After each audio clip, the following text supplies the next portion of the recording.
Thanks for joining us today. It's Friday on Your View. I am Murayo Afolabi Brown. As always, I have the ladies with me. Nima Akasha Ziberi in the building. In fact, I'm grateful to God that I made it. Yeah, so there was traffic, you said? It was free at 5 because my husband lives before me and gives me updates. So instead of taking my detour, usually find my way to Kirikiri, find my way to Okota and all of that, I went straight ahead. And just as I got there, 2 trucks decided to go crazy. They blocked us for 1 hour before I started calling last man. Thank you, sir, for helping out. We were able to pass through. You're going to talk about? Yes. My daughter fasted on Tuesday and Wednesday for the first time. I'm proud of you. She's 8 years old, and on Tuesday she just thought, well, she fasted and went to school because, you know, in school they get pegs for fasting. All the fasting children get pegs, so she's been missing it. So she brought all the pegs home and was like, Mommy, can I break my fast? And I said, no, that's cheating. So you try and fast it through. It was tough for her on Tuesday. It was tough for her on Wednesday. So on Thursday she came and said, take everything. Let me just break this fast. I told her, I said, we'll continue over the weekend. But nice. I was very proud of her. Yeah, that's fantastic. Her first time. That's good. Well done. It was good for her. I had the opportunity to then explain the essence of fasting to her. So she thought fasting is just to stay off food. I said to her, now, do you understand what it is to be hungry, to be starving, to be poor, to, you know? She was like, I don't want to be in that position. I never want to be as educated. How are you doing, Bessie? I'm doing amazing. No, that you have all this, like queen. Yeah. And we borrowed one queen from one community. I'm actually a princess. Yeah. Okay, thanks for gracing the occasion to your view this morning. We appreciate your presence. From your busy schedule, you came to grace the occasion.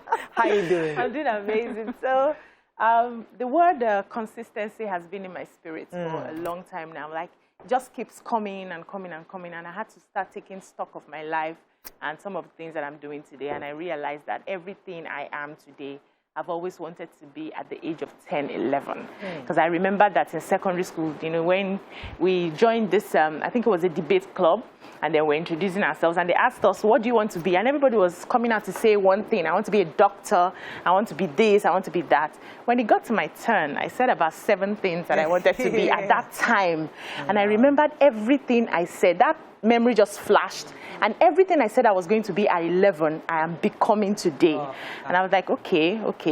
So it's not like it's anything new, but it's just your ability to stay and be consistent with whatever you're holding in your hand. So, what doing? How you doing, Mariam? I'm fine, thank you. Mine is a public service announcement. Please, parents, stop taking your children and crossing the road, especially under a pedestrian bridge, across the expressway. It does not make sense. I always wonder, like, what is wrong with people?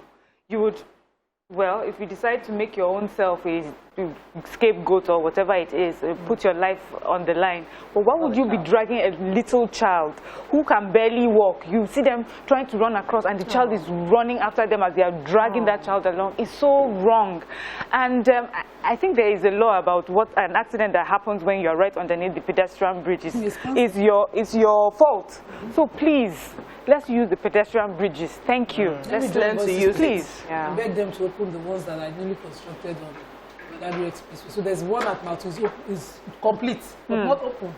What are they waiting for? You not see parents carrying their children too. Maybe they found that they have integrity. No, they're not commissioned. Please not commissioned.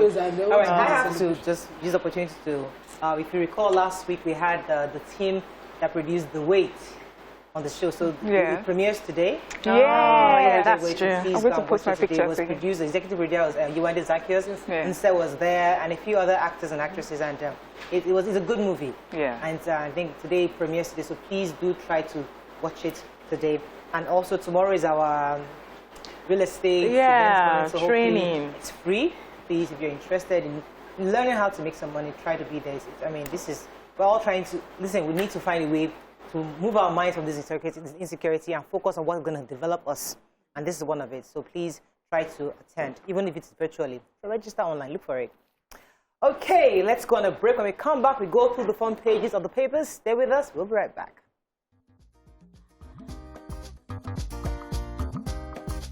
Stay tuned. Your View will be right back. Right. We're going to start with The Nation. NNPC memo, governors seek end to petrol subsidy. Buhari sad over attacks by Otom.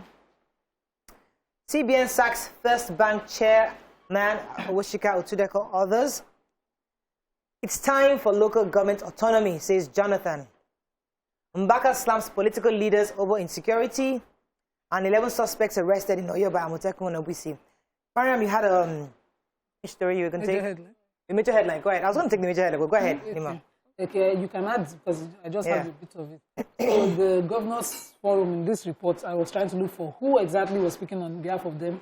I finally decided to, to back the withdrawal of subsidy, removal of subsidy in the system, saying that it's continued fleecing of the country's resources. I don't even know how you can even mention this. I can take this story, because have we not been talking about the remove since then? That's the part. I'm wondering that have they just removed or? These were people whose voices were loudest when the last administration tried to remove subsidy. There was a report that 120 billion was being dispersed to to pay subsidy. And obviously we cannot continue to sustain that. So over the year, there were 1.3 trillion that goes out to subsidy. And they're saying, listen, you cannot continue to have that, because now the states need the money more than ever, because the federal allocation has reduced drastically. So are they saying they didn't stop before? No, they've never really stopped. If it is not the landing cost, they just subsidize something or the other. They give a new name every time. But these governors are now saying it is all subsidizing the siphoning of our petroleum products to other products. I'm wondering, when Sanusi was CBN governor, they were debating the removal of subsidy. These were their points, himself and Okonjo-Iweala. Yes, I have the Jonathan story. So the Nigerian Union of Local Government Employees visited former President Goodluck Jonathan, and they wanted to, appeal to him to stop the bill seeking to delist the local governments from the Constitution. So he said to them that local government it's time for the federal government to make local government autonomous.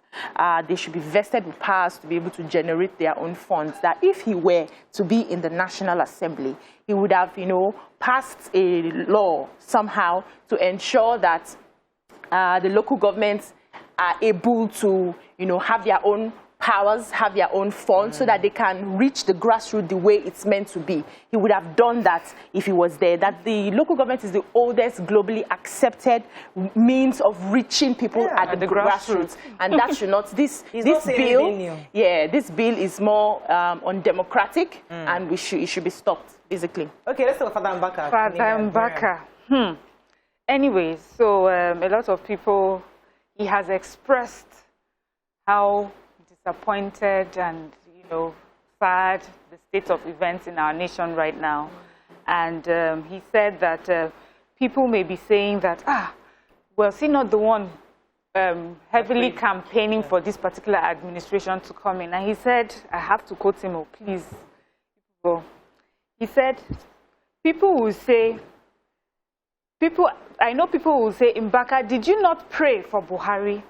Then he says, did Samuel not anoint Saul? What are you talking about? Am I the creator of Buhari? God created him. Nigerians trusted him because he has done well some time ago. But now, how can people just be dying?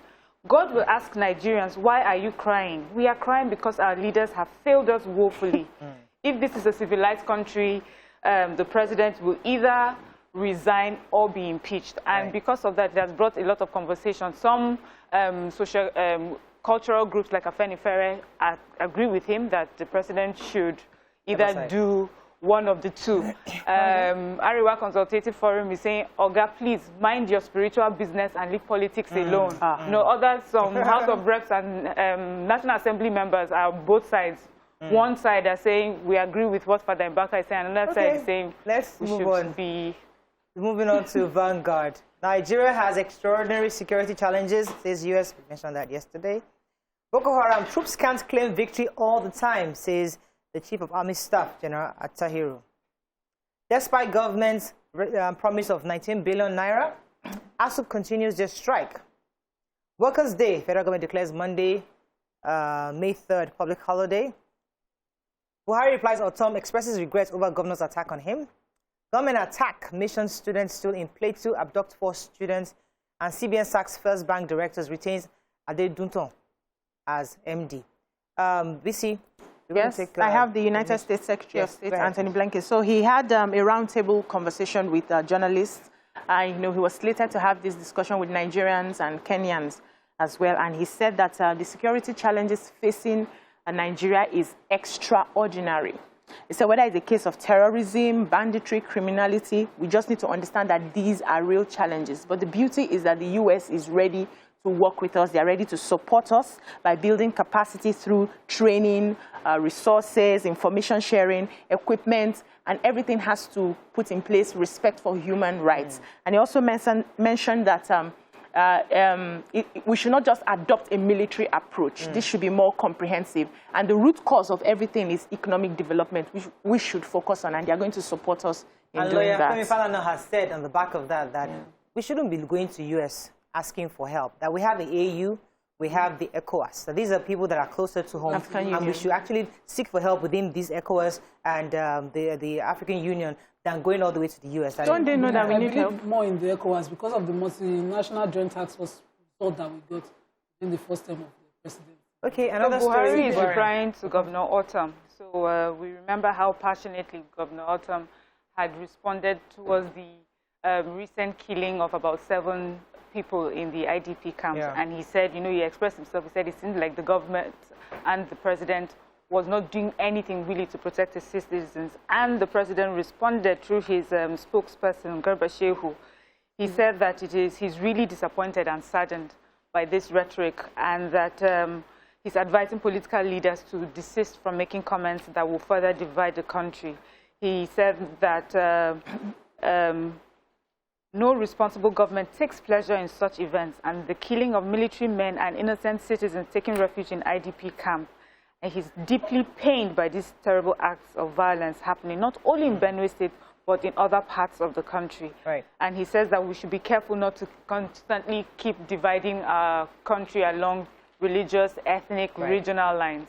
You're going to take CBN? Yeah, CBN removed the directors of the First Bank of Nigeria, including their chairman and other board members, and retained their MD, Adeduton, to continue. They said one of the reasons is that they had heard that the board was trying to remove Adeduton without approval from the CBN. Yes, the board has powers to remove the MD, but they needed the CBN's backing to do that. They also claimed that the bank has problems with bad credit decisions, significant non-performing insider loans among themselves, and poor corporate governance practices. For me, I am worried, and the CBN has also promised to protect all, depositors' funds. Nothing would happen to them. 14 of the 21 have been reappointed elsewhere. No, depositors' funds, people who use the bank. Okay. Yeah, so, that's the largest. Who have money. Yes, they have about 31 million depositors, funds that they manage. All right, we have to run for break, but our Chief of Army Staff was admitted that Boko Haram has defeated that the army was defeated, actually, and in several fronts in Borno State and in other states. That it's not all the time that we can claim victory over our enemies. Sometimes it happens where they actually have the day. So, but either way, we must continue to encourage our troops, and ensure that they are well equipped to address the task at hand. Let's go on a quick break. When we come back, we continue with the front page review. Stay with us. We'll be right back.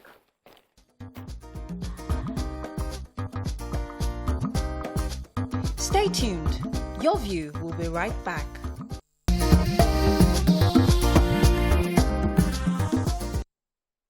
Thanks for staying with us. So we're moving on to Daily Sun. Insecurity, war over emergency rule call. Angry Father Mbaka asked Buhari to resign or be impeached. Why we can't secure conviction of religious bodies for noise pollution, says Lagos State government. Jonathan cautions National Assembly against delisting local governments. Amotekun arrests 11 bandits, 183 cows in Oyo, and stampede in Imo Secretariat over feared gunmen's attack. You see, you have the Igbo story. Yes, ahead, and the Amotekun as well. Yes. So it's not just the Igbo story. There was a pandemonium in Imo State Secretariat yesterday. There was more like a rumor that there's an alleged attack that's going to be happening by gunmen. And so I said some of the workers realized that the shuttle buses that usually takes them was just stationary. They weren't moving, they weren't bringing anybody in. And so they panicked and everybody was running helter-skelter. The main gate was locked, but there was another gate that was open for people to go. Though they confirmed from the Commissioner for Information and Strategy, who said the incident was just a false alarm from somebody who is not aware of what's happening in the ministry. So I just pray that everybody is safe at the end of the day. In Lagos State, the Commissioner for Environment, Mr. Tunji Bello, says that one of the reasons that they are unable to convict religious houses for noise pollution is because they do not want the solution to the problem to be even more massive than the problem itself, because religion is a quite sensitive topic in our country, and so they need to be sensitive in handling issues like that. And so what they try to do is to dialogue with them and find different ways and then eventually sanction them. But to me, I feel that the government needs to be firm. It's excuses like this, for even small things like this, that lead to excuses for bigger things. Right. And the religious bodies should know better than any other body about respecting the law. Amotekun? Yes, let's do Amotekun for a second. Yes, so there was a collaborative effort between the operatives of the Oyo State Security Network, Amotekun, OPC, and the Nigerian Vigilante Group of Nigeria, so which led to the arrest of 11 suspected herdsmen. So they caught those. It was like two. They had to set up. They had illegal. What's it called? More like roadblock, and then they arrested them from the 11 of them from 2 different local governments. Right. From their investigations, they realized that these herdsmen pretend to be herdsmen in the day, and at night they rob. So they took about 183 cows from them. Wow. They saw 240-something thousand naira and some other guns and charms. I was going to take the major headline in CERN, the emergency rule. So remember there's a call for that the federal government or the presidency should call for a state of emergency. Many have supported, others have. Someone like the governor of Katsina State was saying very vehemently that we don't need to declare a state of emergency because we don't have enough troops to go around. You know, he's saying that they are already stretched on the front lines. So declaring a state of emergency is just going to further outstretch them. Are we trying to get citizens out and to protect themselves? So, but others are saying the federal government must come out categorically to declare a state of emergency because where we are right now is very, very dicey, and we need something more stringent to be done about the security. Okay, Nigerian Tribune. Let's find a story we've not taken. In response to autumn, Buhari accuses leaders of certain regions, religions against one another. World to spend $157 billion on COVID-19 vaccines till 2025. Ogunsoya named Airtel African MD. Abduction, killing of students, staff will cripple education, says ASU. And security beefed up at the National Assembly, public institutions, other under watch. Okay. Who has the... Could you ASU? ASU, please. Yes, so the way the story was reported, they said the Kaduna State University chapter of ASU has said that 75% of the university students will not be able to pay the monumental increase in their fees. So there's slated to be an increment in the school fees, and they are saying that about 75% of them will drop out of school. Aside from that, they also know that they have issues of banditry and kidnapping of students, which is going to affect the educational sector. And so we cannot be thinking about fees on one hand, and we have issues of banditry and others on the other hand. Okay, let me just add to that, since we're talking about abduction. So yet again, but this time in Plateau State, Barkin Ladi, gunmen abducted 2 students of Calvary International Ministry, and eyewitnesses say that but for the swift response of security operatives, it would have been a mass abduction. But only, some say 2 were abducted and then 1 escaped during the gun duel between security operatives and the bandits. Some say there were 3 and then 2 escaped. Anyway, there's one still with the bandits, and another person said that they had drilled a hole through the fence, and that was how they were able to get in to the school. All right, moving on quickly now to Daily Trust. Let's find a story we've not taken. We talked about Father Mbaka already. Picture here of the funeral prayer of Hajiya Ijesha, daughter of the late Sardauna of Sokoto, and the Premier of Northern Nigeria yesterday. Really sad. Abuja residents panic as CBN issues security alert to staff. Yeah. And 29 years after Katsina Zobe Dam water plant finally comes alive. Okay, that's good news. I have them. You have that story. Please Go ahead. So this dam that was commissioned about 38 years ago was finally completed 29 years after the project started in 1992. It was supposed to be to create water for irrigation, farming, as well as fishing, and even hydroelectric power supply for Katsina State and the regions and the communities around that state. But because of poor governance, bad for lack of funding, and all of those other Corruption. excuses that we always give ourselves, it took us 29 years from inception to complete it. Can you imagine? It's well. We thank God. Congratulations to Katsina. I'm happy about that. Yeah. Abuja? Yes, CBN. So the Central Bank of Nigeria released a memo that has been causing panics among residents of the Federal Capital Territory. And they said, according to the memo, it was more like a warning that people who are living within the Federal Capital Territory should be careful on how they go out, irrelevant travel, skipping late nights, flamboyant lifestyles, because they've gotten wind of the fact that people are planning to come and attack for terrorism. They are going to be kidnapping. There will be a lot of kidnappings happening in the Federal Capital Territory. So they are advising residents in the area to ensure that you have at least a phone number of any security official in case anything happens. Make sure that you don't travel, whether by air or by road. Stay indoors, hide yourself. Everybody should just be security conscious at the moment. So, Okay, finally, The Guardian. So the EU tells federal government, look beyond military in war against insecurity. And Africa faces COVID-19 resurgence, WHO warns. So I don't have that story, but I think I can take it here very quickly. The EU rep was addressing the media, and he said that, trying to get what he said. He said, insecurity crisis in the country have shown that while the military option should not be foreclosed, other options, including dialogue and legal instruments, should be evolved and explored. Legal. I wonder In other what words, when you catch them, they should face the law. You should not be hearing of unknown bandits and unknown killers and unknown kidnappers. Mariam, last I checked, they've started blowing up prisons. So I don't understand. Yes. This is So it's Nigeria. the degradation of not giving people justice. Where there's no justice, there's no peace. That's what happens.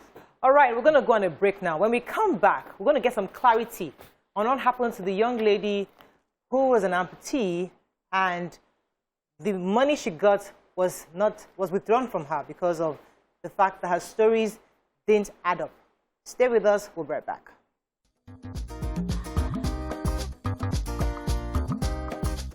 Stay tuned. Your View will be right back.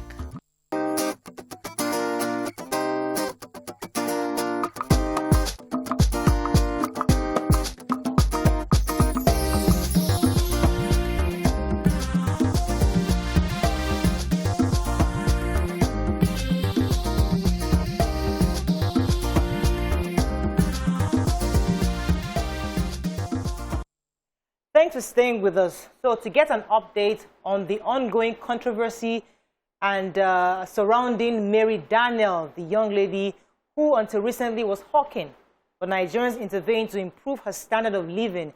So we have with us the Commissioner for Information, Lagos State, Mr. Gbenga Omotosho, to tell us exactly what happened. Good morning, sir. Are you there?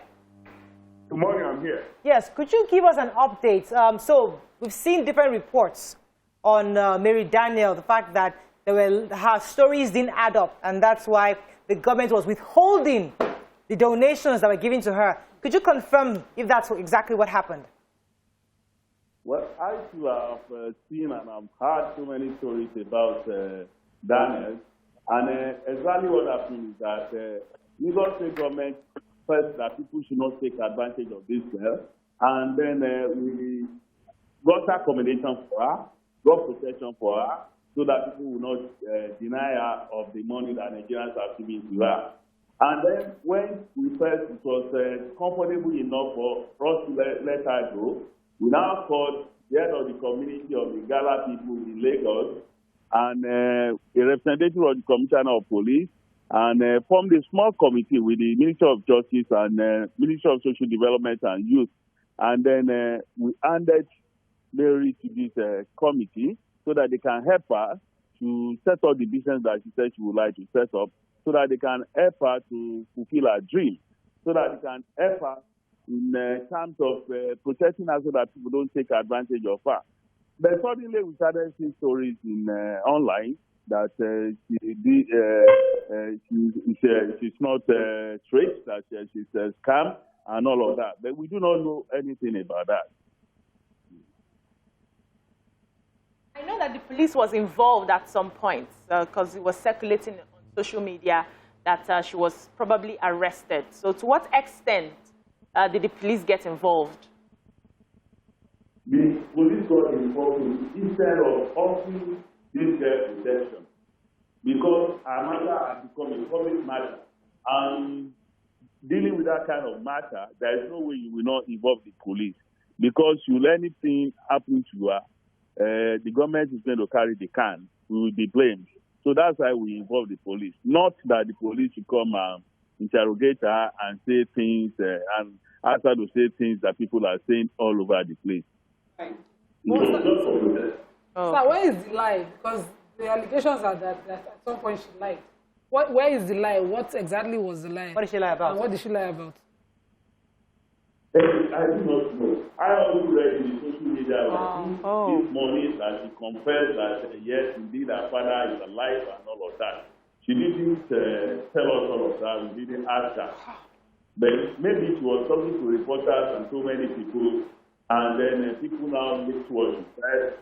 Then they took her on that, and she said she's apologizing that her father is alive. She lied about her father being there because her father was not good to her. All right. So But she didn't tell us all of that. just to be sure, nobody has taken her money from her, yes or no? Nobody has taken our money Fantastic. from her. Our money is intact. Okay, fantastic. Thank you very much, sir. Just needed that clarity from you. All right, let's move on to the topic of the day, which is the ongoing conversation with Baba Ijesha. And last week, we discussed pedophilia at length. And obviously, everybody on this table vehemently condemns pedophilia, sexual abuse, rape in any shape or fashion. So that's not the issue. But when we come, we're going to go on a quick break. When we come back, we'll have a conversation with Princess to get clarity. And we'll have a lawyer talk to us on the legal implications, and then a family life coach tell us also the psychological implication on the child and even the perpetrator. Stay with us. We'll be right back.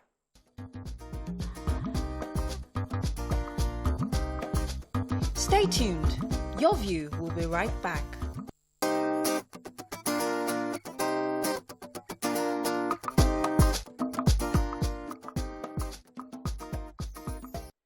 Thanks for staying with us. So for those of you that are not on social media, this is what we have. These are the facts on the ground. The allegations is the fact that a young 7-year-old girl told adults in her life that Baba Ijesha had molested her when she was 7 years old. Now, the adults in her life, they have a stage a situation where they can catch him in the act. So Baba Ijesha came into the house, and there was a CCTV recording of him touching her indecently in the living room. Then they moved on over to the kitchen. Now, the police got involved, and with the police involvement, he was obviously arrested because they caught him in the act. In the video, he confessed to molesting her. He did acknowledge that he did molest her. Also, others also did confirm that when he actually did admit, and they saw him in the act also. Now, unfortunately, people are not happy that the police had released Baba Ijesha on the count that the evidence before them is indecent assault, such that it was a bailable offense. So many obviously were aggrieved by that. Some staged a protest at the station saying it was wrong for them to release a man who obviously admitted to this act. So today we're going to be, as I said earlier, we're going to speak to Princess. Princess is the foster parent of this child. And we'll get clarity because I've watched a few of the videos, Princess online, and at some point she said she was raped, but the police is saying there's no allegation of rape or molestation. Either way, it doesn't matter. Rape or is the same thing for us. But We want to know exactly what happened. And secondly, Princess also said something about the 30 minutes timeline, which I would like her to clarify. So good morning, Princess. Are you there? I'm here. Oh, good to have you on the show, Princess. So, Princess, there are a few things I would like you to start off with. This young girl, according to what you've told us, I have watched your live videos, and you did say she was raped. Could you confirm? Because the police is saying that he spoke to all the witnesses, that it wasn't a rape, it was actually molestation. Could you clarify which it was? No, she was raped. Okay. Immediately she told us, she wrote statements to the police, told them, explained how it was done. He asked her to remove her pants. He removed his pants, asked her to sit on his penis and start riding him. Then she felt a wetness all over her body. He brought out a handkerchief and cleaned it, asked her to go and bring a towel to clean the remaining. Then he came about a day or two later to tell me that he brought food for us. And I told him I'm not going outside. He asked her to follow him to the car to collect the food. Are you there, Morayo? Clearly. Go ahead. Yes, because I'm on the road. He asked her to carry the food. When she bent down to carry the food, he inserted his car key in her private part. And when I asked him, that video that Yabo posted has been with us from day one. But the police was telling us, we should not worry, everything will be. But when I saw that they are trying to change the narrative, you understand? Right. Day before yesterday, telling me that Baba Ijesha wants to sue me for assault, that the day we caught him, I beat him. And I know it's a lie. Why will I keeping quiet? And it has affected me mentally. Right. Yeah. That Princess. they asked me to keep quiet, and still I'm hearing false news up and down. Right. I can't see that I fold my hands. Princess, because we want to cover so many things in this short time. Yesterday on the live, you said something about 30 minutes. Could you clarify in the recent where you staged The sting operation. the sting operation? Thank you, Mariam. At one point, did he spend 30 minutes with her? Could you clarify this for me, please? When we came to our place, and I said I'm going to see off the people. That is when he spent 30 minutes. And let me tell you what he did. Hello, are you there? That's why I did that video. Because the bloggers were saying it's a sexual activity on a lady. She's a child.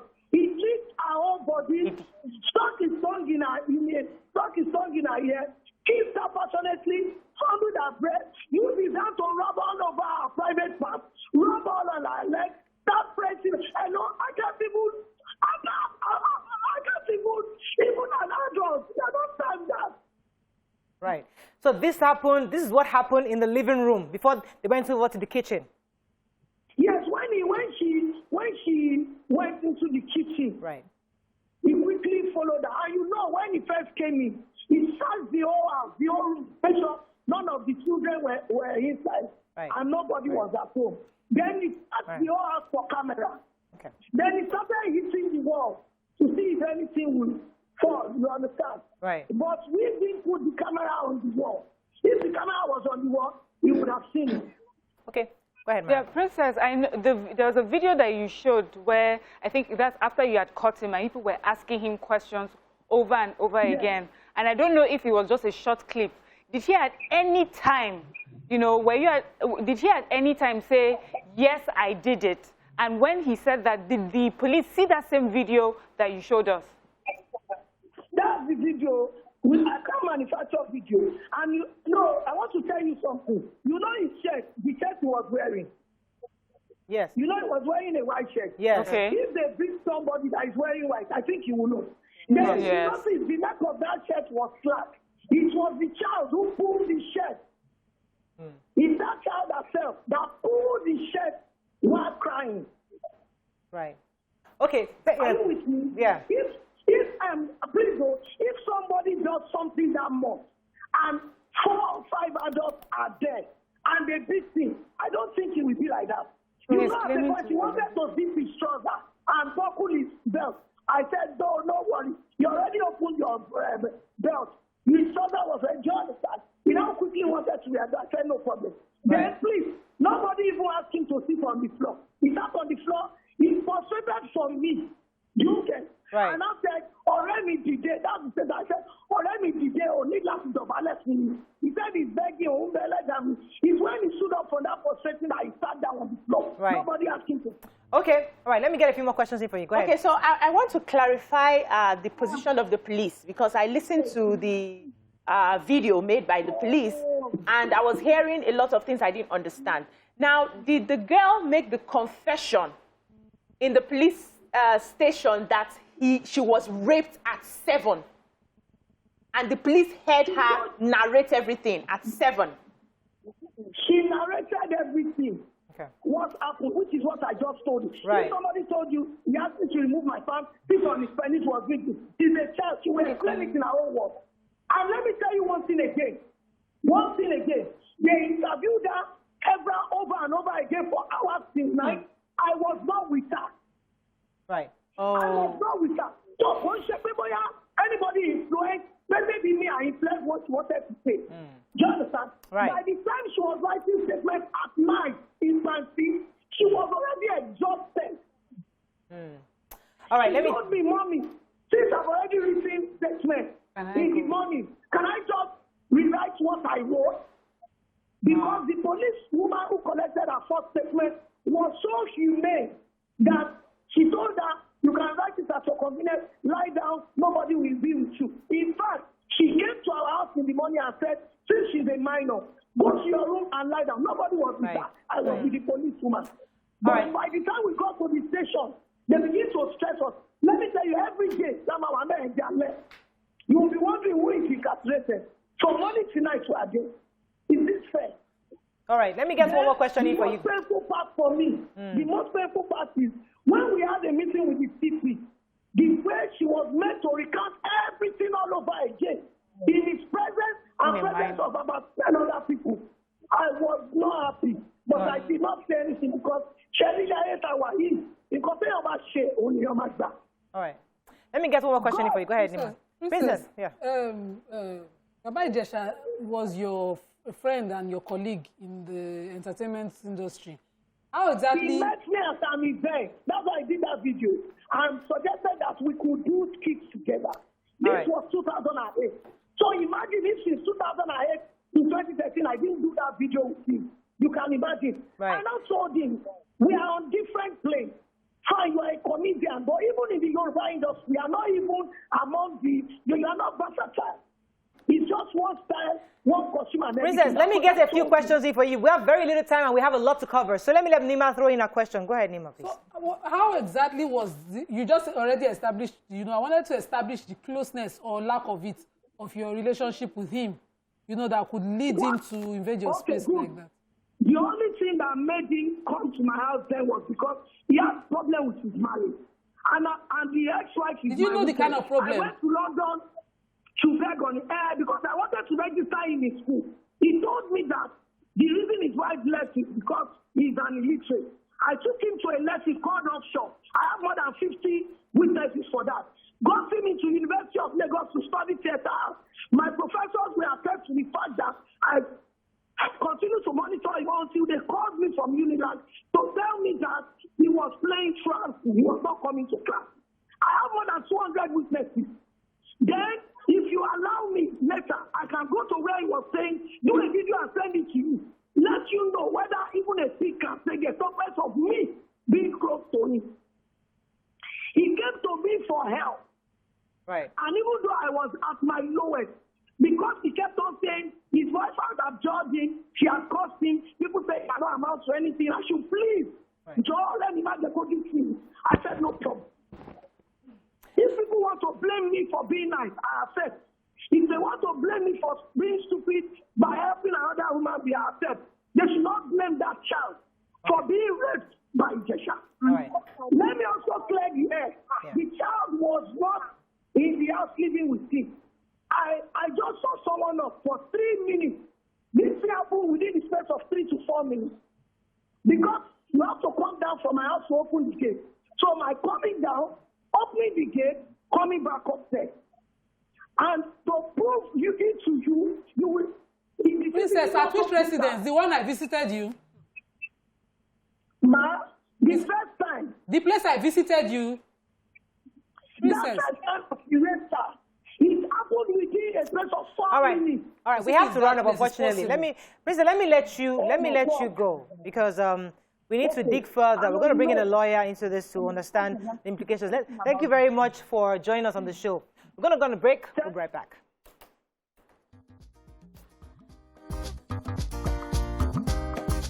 Stay tuned. Your View will be right back.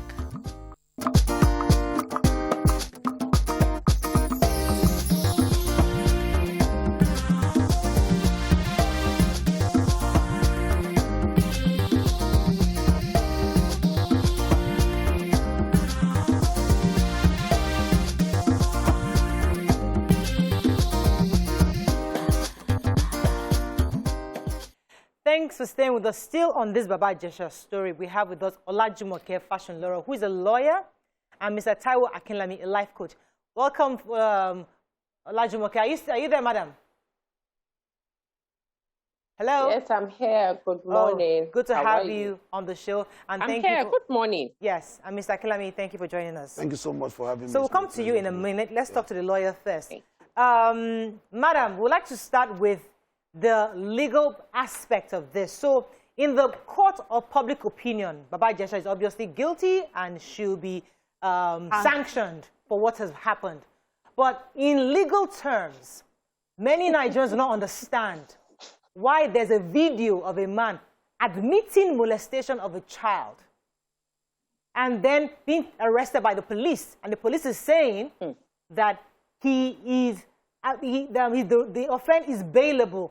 The average man on the street doesn't understand that. Could you help us get clarity?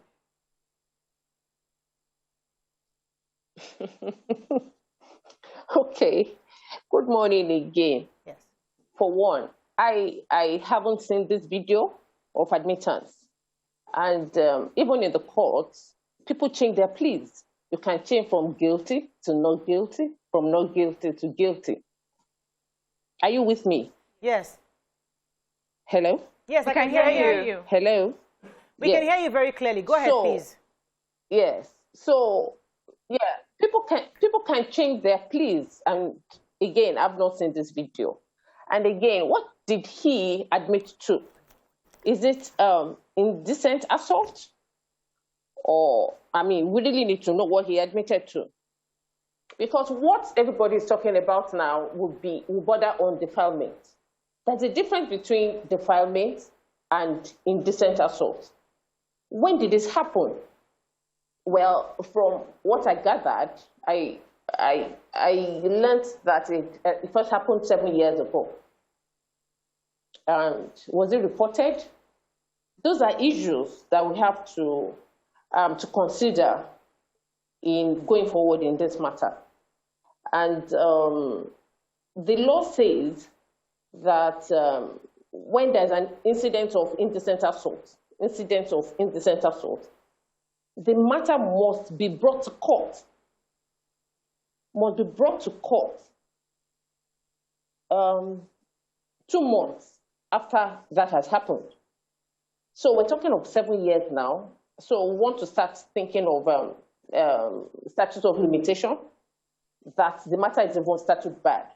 Okay, so then I'm made to understand that it happened yet again. And there was a recording, a CCTV recording, of what has happened. Okay, so that could be helpful. But if you're going to talk about that which happened 7 years ago, all right. We might be talking about statute of limitation.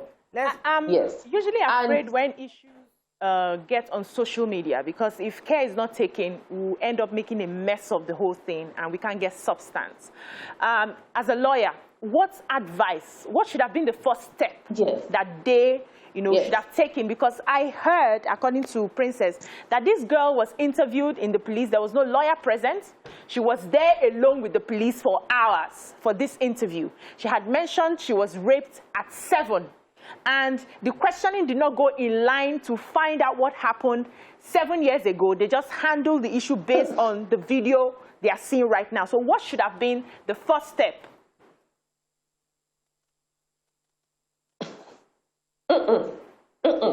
There's been an error in your submission right now.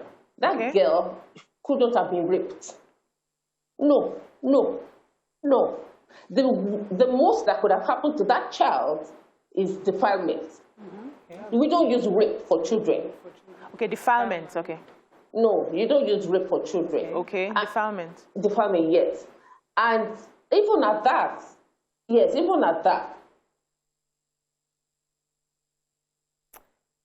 Okay. Wait, We can, I can't get Hello? yes, well, are you listening? I want you to listen to us, not the TV. I hope you're not watching the TV. So go ahead. We want to hear you clearly. Go ahead, please. No. Listen through your phone. Your phone. Trying for me, so I'm not picking it up. Okay, we're having. So what I'm saying is, at worst, yes. What I'm saying is, that child couldn't have been raped. We've heard that. Okay. At worst, what would is defilement. Okay. We need We do definitions. not use rape for children. Okay. All right. For children, they We use don't use defilement. rape for Okay, children. point taken. And when you Answer the question. of defilement, So we need you to answer the question because we have What very little time. should they have done? What should have been the first step? The process. The process they should have taken to handle this issue. Yeah. Okay, they should have gone to the police with a lawyer in the company of a lawyer. One. That would have been able to tell them what to do and know what not to do. Then you go with your evidences to help in investigation. Right. Okay. Okay, because really right now, I mean, whatever they had gone to the police station with is what the investigation would have been based on. Right. Okay. I hear people are angry that the man was given bail. Yeah, indecent assault is a billable offense. All right. Point taken. Okay. Let me get a few more questions in for you. I'll say to you. Yeah. Okay, so yes, it's good that you've just gone to the fact that he's been given bail. But people are saying that when you have an offense like this, where someone is a danger to children and you let him out on bail, he's going back into society. How are you sure that in that space of time he doesn't have access to a child or that same child? So people are expecting that when someone is caught in an event like that, that you would detain him in such a way that other children he cannot get access to other children or that child. Okay. Now you see that's from the public opinion. That's from the public court. The law is the law. There are offences that are bailable. There are offences that are non-bailable. As we speak today, this minute, indecent assault is a bailable offence. Wow. Unfortunately, it is a bailable offence. I mean, really. And like you said, when you were making your submission about 5 or 7 minutes ago, you said the child was raped. No, there hasn't been any proof to that fact that the child was raped. Has it been investigated? So the video captured the man. Has it been investigated? So, I mean, when you want to talk of rape, can you let me get you this question? Ma? There's this 2-month limitation to reporting any form of sexual abuse, molestation, or assault on a person, especially for children. Can you explain the rationale behind it so that people understand why it's important? Because this is an largely strong evidence-based case, and if evidence at it fails, the prosecution fails. Can you explain why it has to be within that 2 months or nothing? Because of all these things we're talking about, because of interference, the circles. Do you understand? The circles. This one is saying this, that one is saying that, just this. I mean, if this thing has happened, report it immediately. You don't want to go and, because you don't want to go and start tutoring a child on what to say. So, I mean, when something has happened, the freshness of it is assumed would All right, thank you, Mr. Olajumoke, because I wanted to be sure that we are accurate. Let me just summarize what we've learned from you so far. Regrettably, because this girl was allegedly raped at 7 years old, and it's been 7 years, by the law of the land, we cannot prosecute or even investigate because there's really nothing to investigate or prosecute. There's no evidence. What the law says that within 2 months, report it. That's when you have that opportunity to prove it. That's one. Secondly, as of what has happened recently, based on the video of the CCTV and the confessions or the interviews they've had with the police, they're saying what they have seen is this molestation that is an indecent assault, which is bailable. Many Nigerians are saying that why would we let an alleged perpetrator go back into society? But the law is saying that regardless of that, there was no rape, was defilement, and even if there was defilement, this is a bailable offense and it's gone back into the society. It's actually the same. It's also impossible for the courts to hold on to any man without, for the police to hold on to any man without a court order. So even if Nigerians did not want him out, the courts are on strike. Jusun is on strike. There's no way they're charging him to court as of miracle. Defilement and rape is the same. The only difference is nomenclature for children. So for a child, you use defilement. It doesn't take away the act. Okay, now let's come to Mr. Taiwo Akinlami. Thank you very much, Lawyer Olajumoke, for giving us that clarity. Now, this is a difficult conversation to have with you, and let me tell you why. Because as a mother, I say to myself, God forbid I have a child, maybe my child's name is Jane, and she tells me John raped her. As a mother, would I say, okay, my daughter Jane, let us catch this John in the act. So I want you, Jane, my darling daughter, I want you to go into the living room. I will invite your perpetrator to come. Would I put my daughter through that to face her perpetrator? Not just that, once again, because you see my child and I say, okay, you are there, and I'm bringing the perpetrator not just to see you, he now begins to touch you. As a mother, would I stand for that to my child? A second time, a child who I know has been traumatized 7 years ago. That is what I am seeing as a mother. Even if it's for one touch, would I want my daughter to go through that again? So I want to come to you, Mr. Akinlami, on this. How should we, in this situation, have handled it when there's a child involved? Because seeing a child facing her perpetrator, not only that, following her to the kitchen, she's already traumatized. 7 whole years have gone by. She's had these emotions locked in, and you're bringing it back into her face. What could have been the right step to take?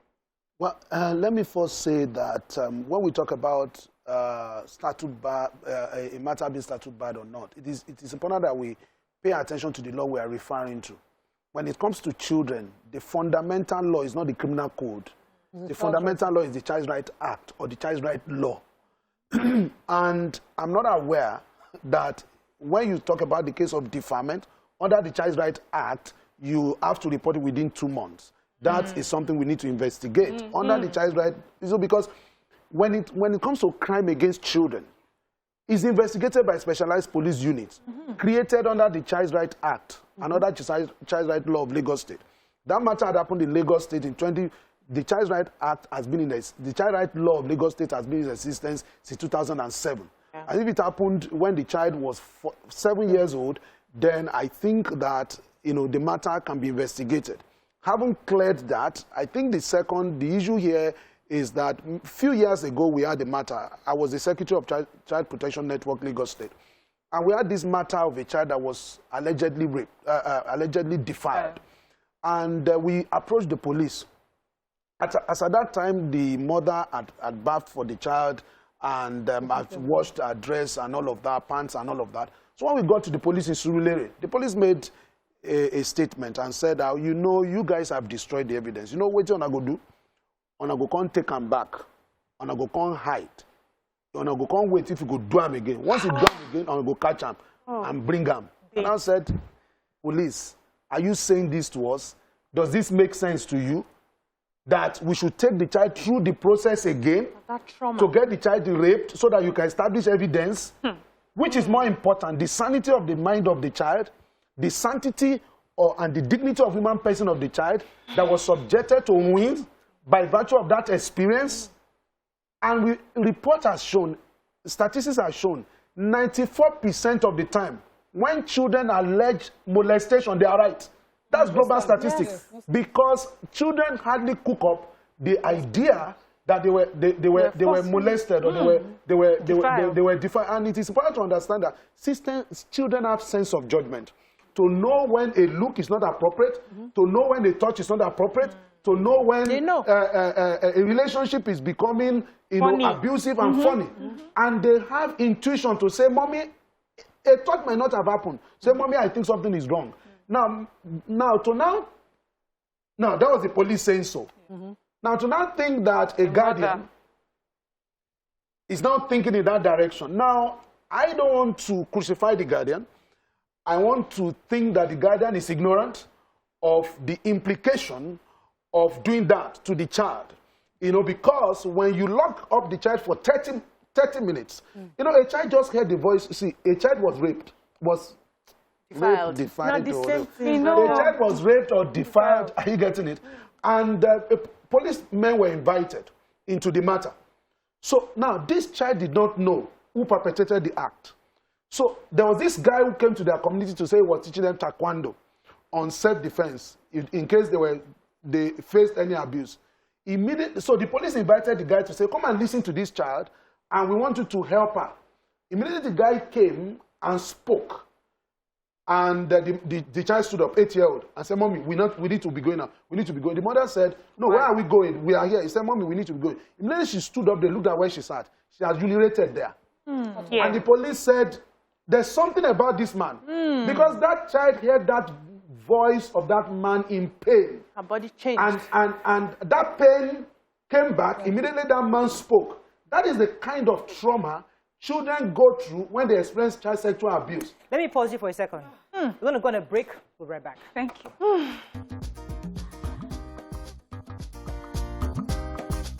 Stay tuned. Your View will be right back.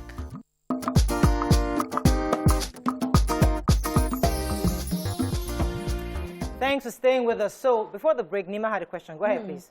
So, according to you, the Child's Rights Act is there to rely on, but it only spells out what, defilement of a child is, and once it is proven what kind of punishment will be given. So, we still have to rely on other laws. You can't take the Child's Rights Act in isolation in prosecution.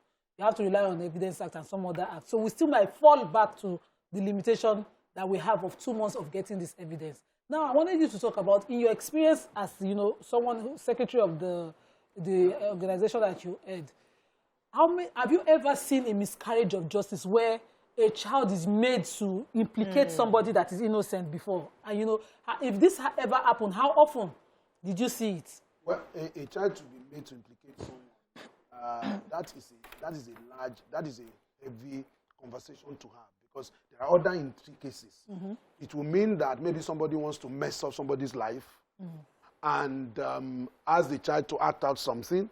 If the person does not touch the child, nothing will happen. Now, if for example, Baba Ijesha came back and nothing happens, he just sat there and he just had a conversation with the child, the story may be different.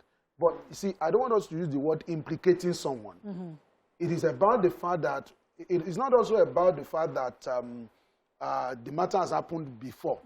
It's about the fact that the guardian of this child committed the honest error, which is the fact that you are subjecting the child to a process again that the child alleged she went through 7 years ago.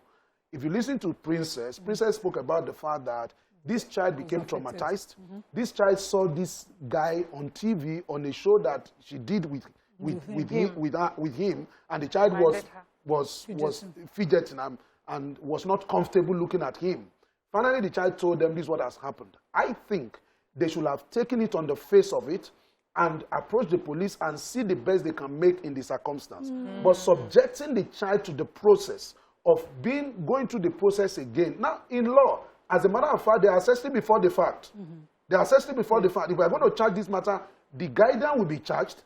The Baba Ijesha will be charged. Because in law, there are 3 offenders. But for intention, let me finish. There are 3 offenders here.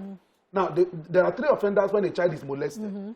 Now, the first one is the person who has the duty of care to protect the child. Now, note, the person does not even need to set up a scene. The person just needs to drop the ball, and there's negligence in providing protection for the child. The person has a case to answer because the child does not take care of himself or herself, and the child is anybody below 18. Yes. Then the person who actually committed the offense, then particularly in Lagos State, if you are aware that a child has been abused and you keep quiet, by the executive order, sexual offenses executive order that has been in existence since under Governor Fashola, you go to prison for 2 months for failing to report that a child has been abused. So we cannot shy away from the sequence. We empathize with the state of affairs. But the truth of the matter is that at the end of the day, that child is in a worse place. Right. Yes, Mariam, go ahead. So now, I've heard about the statute of limitation. And I'm saying when it comes to a child that has been raped, has been defiled, and you're saying that and most children are unable to speak about the defilement until they are old enough and mature enough to speak about it, and you put a statute of limitation on a defilement, it makes no sense to me. It shows that the law is flawed. And so my problem right now is when it comes to pedophilia in our country, the way we handle it, is it a matter of the law, the flawed law, or is there something also in our culture, in the way we look at these things, that makes it so hard to prosecute people like that and call them out? And I say this because people are asking that, yes, he has committed this offense and he has to go to court. But we've seen abroad that when they feel that they will still be a danger to society, they still find a way to leave them in jail or something so that they don't have access to children anymore. So this is the position of the law. So the legal system we inherited says that it is better for 100 offenders to go free than for one innocent person to be kept and prosecuted. So this is the position. Baba Ijesha as of today, even when you saw the man who killed George Floyd, he was found there, killing him, 9 minutes, 29 seconds. He was innocent until proven guilty. They still had to prove that it was that meaning that killed George Floyd. You know, you watch the proceedings. So for me, Baba Ijesha might have confessed, as the lawyer said, people start a proceeding and say, I'm guilty. In the course of the proceeding, they say, I'm no more guilty. The court will record it. Because evidence, you see, until you prove, the person who has been accused has nothing to defend. If you finish pleading your case and the person feels you have not made any case, you just say, I rest my case on the case of the prosecution, and that will be it. So for me, as of today, the offense that has been alleged, upon which he was arrested, which is the second offense, because we need to be looking at that one, is a bailable offense. Unfortunately, the Constitution says you charge somebody between 24 hours, where the court is far, or 48 hours. Now, Jusun are on strike. They are not able to charge him before any court. So the police is caught between two opinions. Do we continue to keep him and risk a constitutional lawyer coming to meet us and say you are breaching his fundamental human right? Or do we release him? Unfortunately, they are between the devil and the deep sea, and they have to take a position. I think that's the position the police are taking. With everything that's happening right now, I just have a feeling that the victim is abandoned. Nobody's really talking about how to help her, her mental health. And so I want to ask you, what are some of the things that the guardians and people around can be doing for this girl now to protect her sanity? We need to focus on the girl. One beautiful thing that the guardians have done in this matter is to refuse to reveal the identity of the child. That is beautiful. The child, particularly the rule of reporting, according to UNICEF, is that when a child is involved, particularly child sexual abuse, you don't reveal the identity of the child, not even the name. They've done that, that's okay. There are institutions in Lagos State that are being in place and are reputed, are able to help children. The leading one is Mirabel Center. Mirabel Center provide support, psychosocial support, medical support. I think conversation should be going on right now on how to get that girl, to Mirabel Center so that they can examine her medically and begin to look at look at the extent of the damage that has been done and how we begin to counsel the child and provide psychosocial support. You see, this whole thing, there's multiple emotions that go through my mind because I am happy that the way the news have come out because a young girl who is being defiled right now sees the attention this issue is getting and realizes that, okay, I can speak up. Yes. So that's a good part. Good. But also, how do we ensure that this is a society that seems to be against protecting a child like this. How do we begin to turn this around for good?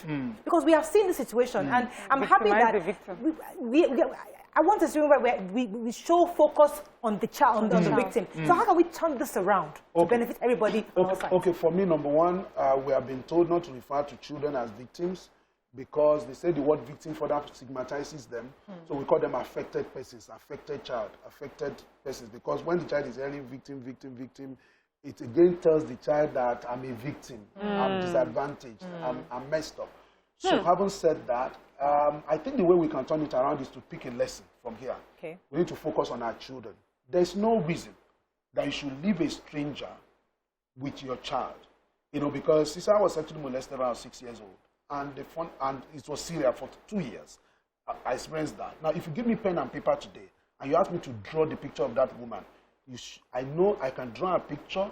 I still remember how she looks. I'm 51 years old. That happened to me how many years ago? Wow. I remember the size of her body, everything, the size of her breast. I'm sorry to say, I remember everything as I'm sitting down here.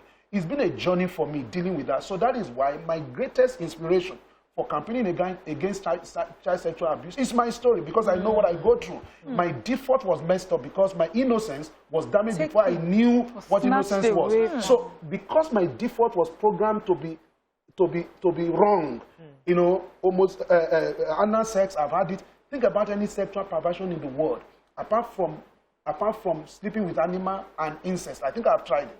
And before I became a Christian in 1997, I started a journey of healing. And I can tell you it's still a journey. So because we know the rot, the implication, we want men. What do?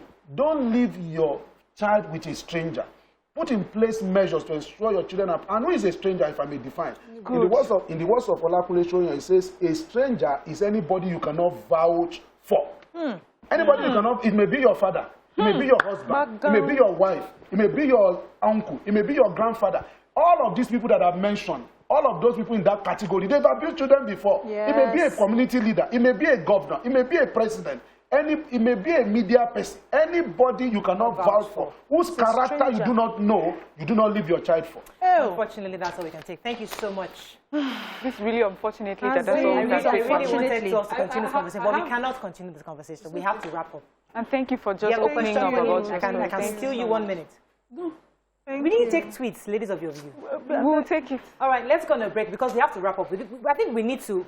I'm happy that this conversation is going, because hey, one of the things I think was it Toke Makinwa or somebody, see, I like that celebrities came up to talk, because the truth is that there are a lot of young girls in this situation and they keep quiet. So this whole scenario has helped people understand this is an important thing we must speak against.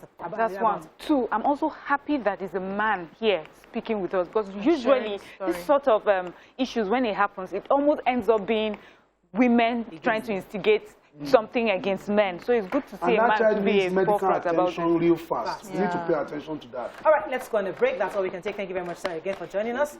When we come back, we'll bring in our celebrity guest. Stay with us. We'll be right back.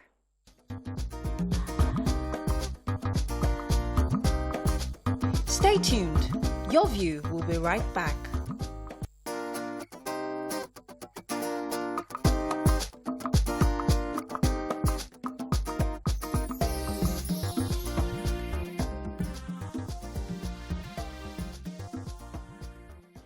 Thanks for staying with us. So before we bring in our special guest or introduce our special guest, we have the Honorable Victor Akonde, who is the Chairman, House Committee on Judiciary. He wants to help us clarify the Lagos State Criminal Code and the Child Rights Act. Good morning, sir. Are you there? Good morning. Yes, thank you. So we need some clarity on that. Which one prevails in Lagos State? Both. Okay. Both prevails. And a situation where somebody committed a crime 7 years ago and is owing up after 7 years that he committed that crime, there is nowhere or no way that it is statute barred that it cannot be prosecuted. But the only thing is that all the elements of the commission of that crime must be present. Okay. There must be a doctor report. But in a situation where he wanted to repeat the same thing that happened 7 years ago, definitely he has affirmed to the fact that he committed that crime 7 years ago. Oh, fantastic. Oh, that's good to know. So that means that this is something that, build on his confession to get out exactly what happened 7 years ago, sir, right? Yes. Oh, fantastic. And that should be the job of the police. That is the job of the police to conclude their investigation and forward same. Okay. So that's good to know. So the only issue now that he's out on bail, but the truth is that he can't actually be prosecuted based on the evidence at hand. And I'm happy you've helped us to clarify that. Right? He can't be prosecuted because he has already confirmed that he did that act. Oh, fantastic. That happened 7 years ago. Thank you. We need that clarity. Thank you very much. Let me let you go at this time. That's good to know. All right. We have with us a beautiful lady whose mission is to help Nigeria develop over time by tackling poverty, economic inequality, low-quality education, unhygienic water, and poor sanitation. Welcome with us, Miss Nigeria, United Kingdom, Oluwateniola Elegbede. Welcome to the show. How you doing? It's good to have you on the show. So, you're Miss Nigeria UK. Tell us exactly what your mission is, especially now in Nigeria. So the charity that I started is called Evolve, and I started it at the age of 17, which was 2 years ago. I'm 19 now. And like you said, the aim is to gradually develop Nigeria over time and create a better future for the generations to come by tackling poverty, economic inequality, education quality, clean water and sanitation. And in those 5 areas, the focus is to give people shelter, to give people food, to give people clothes, and also to help develop all the small businesses around Nigeria. 17. Hey, how?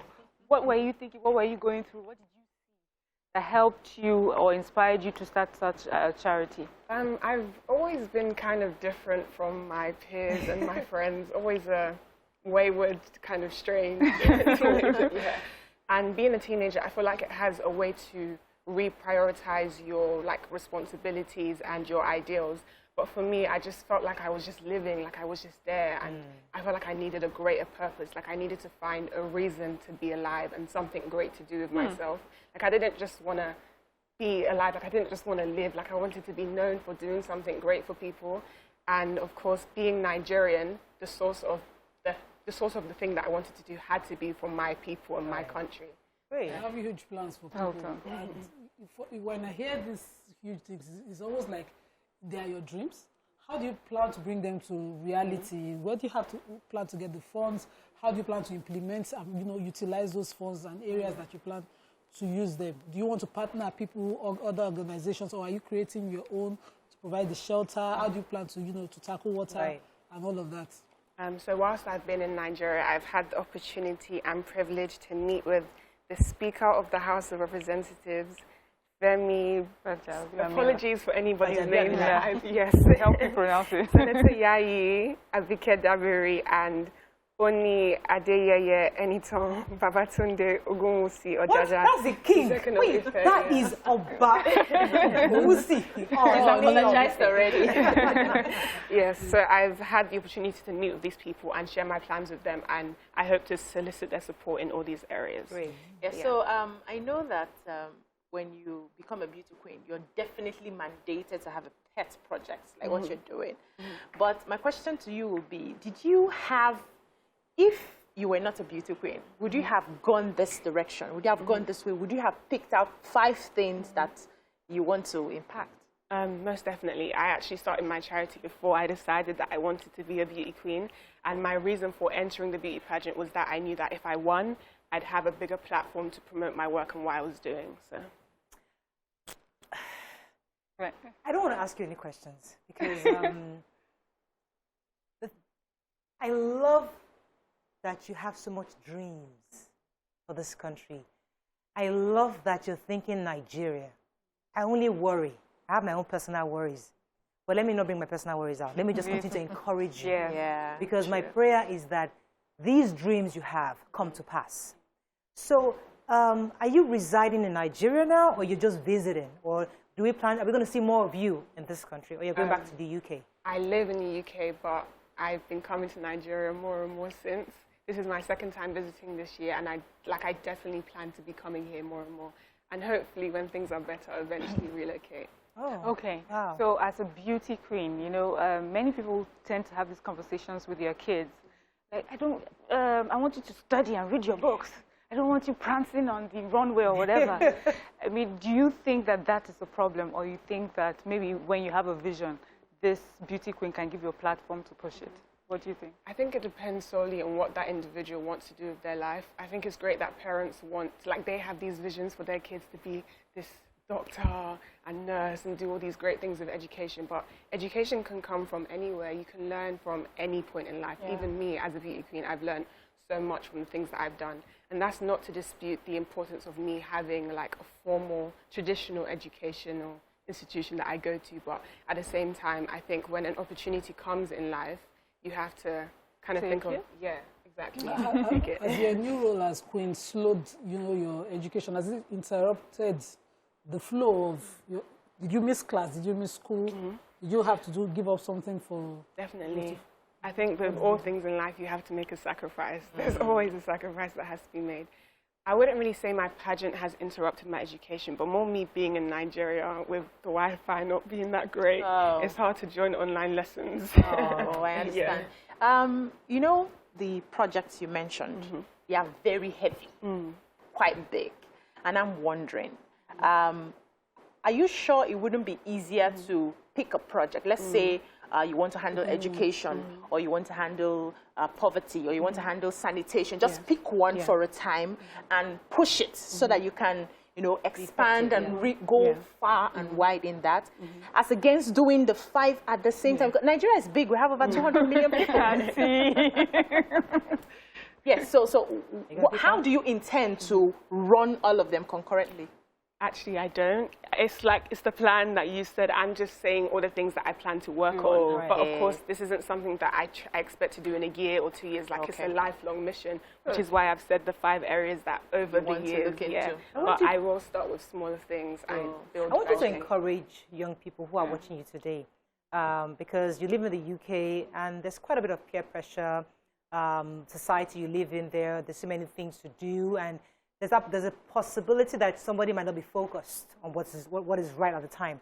So how would you encourage a young person watching you right now and saying you're a beauty queen, you have all this big, you met all these big, important people. How would you tell them you're able to keep yourself, handle peer pressure, and stay focused on what you need to do? First things first, I think it's really important to know yourself as a person, because when you know yourself, it's like you can block out other people's negativity, you can block out what the world is trying to impose on you and tell you to do. If I didn't know myself and know what I wanted to achieve in life, I wouldn't be where I am, you know. I had a lot of people telling me I couldn't do it, but I ignored them because I knew that I had a goal and I needed to set my mind on achieving that. My faith is also very, very, very important to me. I say this all the time. I don't know how people get through without God, because if I didn't have him, I don't know where I'd be in life right now. So having that root and having that firmness of my faith gets me through as well. Fantastic. What's the relationship between? Okay. Is that your mom? Yes. Yeah. Because so the reason I say that is everybody's taking like a video of you, and they are looking through their camera, but she's looking straight at you and she's smiling. So would you tell me, is she your inspiration, your motivation, or who else would you say has just helped you be this very well-rounded, smart young lady that you are? Honestly, I'm so grateful to God for the woman standing there. To say that she is amazing is an understatement. Because I know that a lot of people have parents that will try and impose their vision on them. But I'm even getting emotional. But the way that she's taken my vision in life and helped me to push it, and times when I didn't even want to do things, she'd push me. And I think, oh, what are you doing? But then it's like, because when she was younger, she had opportunities that her mom didn't understand and she couldn't push at the time. So her coming into my life and helping me reach my goals and everything, she's so amazing. Emotional right now. Into life. Coming into your life, she brought you. Get emotional. All right, so do you have a life outside being a beauty queen, you know. Are you still a 19-year-old? You know, you go to parties, you date, have friends, you gossip, you gist, you know. Do you have that life, or you just so focused, I'm a beauty queen, I have to be so perfect? Not at all. I do have a life. It's not easy to maintain a balance, and I've realized that a lot of the times, like, I can't always be a 19-year-old. Sometimes I need to step up and be the beauty queen and, you know, do the serious stuff and not have fun. But when I do get the time to have fun with my friends and date and all of that stuff, it's nice. Listen to Nigerian music? Oh, I love Afrobeats. It's my favorite genre. You dance. Interesting. When people aren't looking. So who is your celebrity person? In Nigeria. In Nigeria. You didn't want to say crush? Yes, because I don't want her mom to knock my head. I'd say Abani Darego right now. Okay. With my journey, of course. Oh, really? Yeah. Oh, I mean, okay. I thought you were asking As a about beauty queen. artists. Yes, I was asking Oh, about. You say you like artist, Afrobeat, okay. so I'm like, who is your celebrity? I really love Burna Boy. Oh, Wizkid. You and the rest of the world. But Tenny. Yes, Tenny. I know this because we share the same name. She's so amazing. I love her music. How you pronounce your name? Oluwateniola. Oh, that's good. I pronounce it well. yeah, good. So, I mean, Do you know what it means? Yes, God has laid for me a matter of wealth.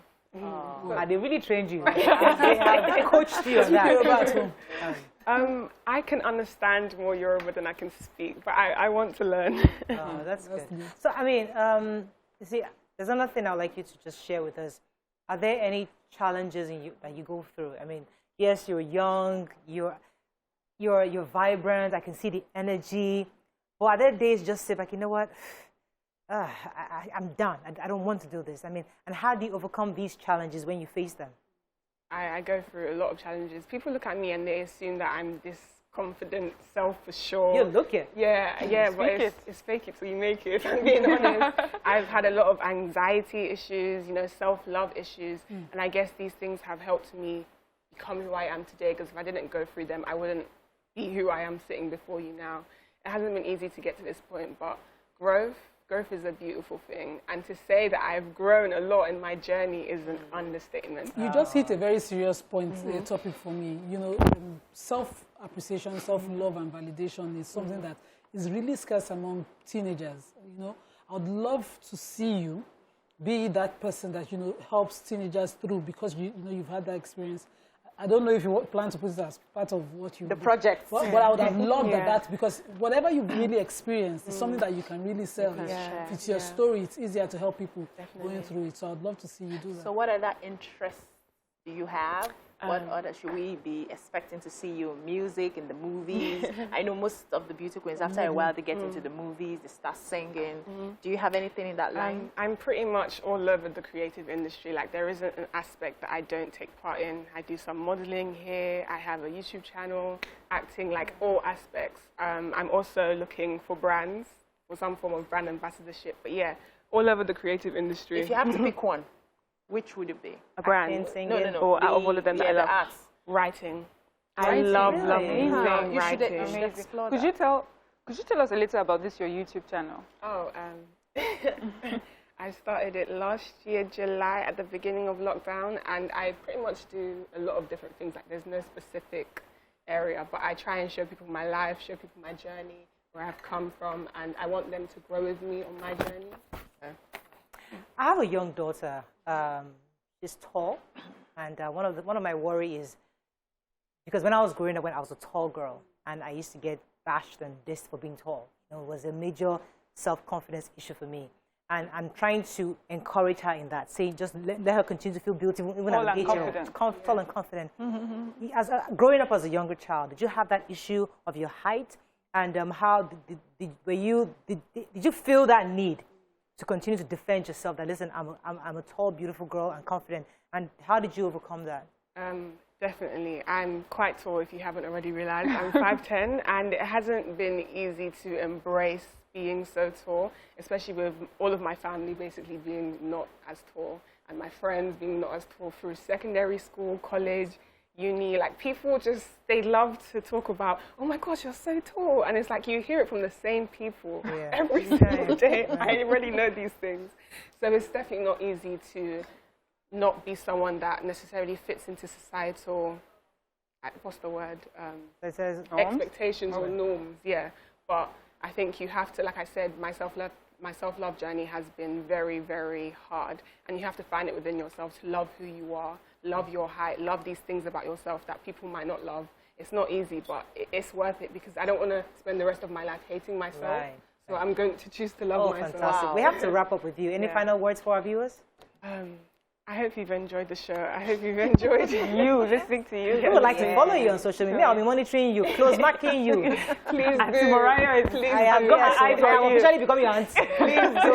I'll be close marking you. But, my socials, my name is Teniola Sarai on pretty much anything. So, yeah, you should be able to find me that way. Teniola Sarai. I don't know what that is. Teniola Sarai. Sarai.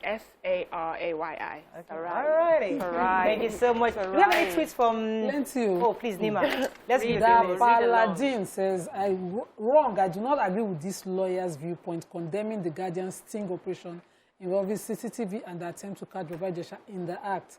Without the CCTV, there would not have been evidence, case, and Baba Ijesha would have denied everything and walked away free.